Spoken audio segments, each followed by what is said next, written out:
அனைத்து வீட்டு உபயோகப் பொருட்களும் மாபெரும் தள்ளுபடி விலையில் வாங்கிடுங்கள்.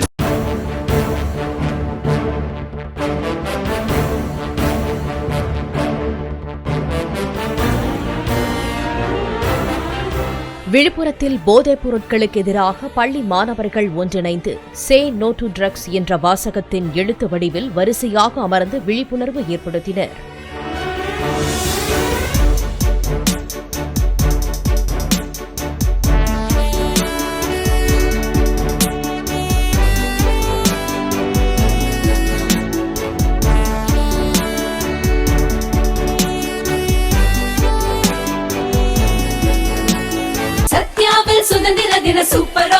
அனைத்து வீட்டு உபயோகப் பொருட்களும் மாபெரும் தள்ளுபடி விலையில் வாங்கிடுங்கள்.